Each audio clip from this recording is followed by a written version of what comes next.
کله داسې وشي چې سړی د مانځه نه راوځي او د یو ګناه اراده وکړي چې پلانی کار به کوم یا هغې له زما کار د ګناه نو د دې سړي دا مونځ به صحیح او که نه؟ جواب د دې مسلې هغه دا چې د مانځه شروط، ارکان، واجبات دا هر څه په صحیح طریقه وشي نو مونځ صحیح دی. خو دلته دا خبره یاده کوي چې کله مونځ د سړي په زړه باندې اثر نه کوي که نه، او دا سړی د ګناهونو نه منع نه کړي او په ده کې دینداري را نه شي، نو پوه شي چې دې مانځه کې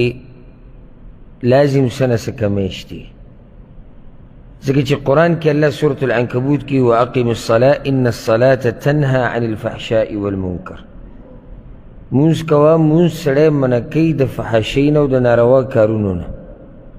او دا سړی چې منع نه شو د ناروا کارونو نو دې به دا مطلب نه چې د الله په دې خبره کې شک دی. د الله په خبره کې شک نشتی، بیا شک د ده په دې مانځه کې دی. مونځ خو سړی د ګناهونو نه منع کوي او دی منع نه کړو، نو دا مونځ هغه مونځ نه دی کوم مونځ چې سړی د ګناهونو نه منع کوي، او هغه مونځ چې هغه خالص د الله دپاره او د پیغمبر په طریقه وي، او یو سړی د الله دپاره مونځ کوي، الله ته نږدې کېدو دپاره عبادت یې ګڼي چې دا الله په ما باندې لازم کړي دي، زه به یې کوم، الله سره جرګه په مینه محبت یې کوي. دغه مونځونه دي چې هغه انسان د ګناهونو نه بندوي. او چې کله دې مونځونه کول او سره د هغې د مونځونو ستا په زړه اثر نه کو که نه، نو پوه شي چې ستا په مانځه کې چل دی. اوس یو سړی د جومات نه راوځي او په دروازه کې د یو ګناه سوچ کوي، یعنې پلانی کار به کوم یا هلته ځم یا دلته ځم، هغه کار د ګناه دی.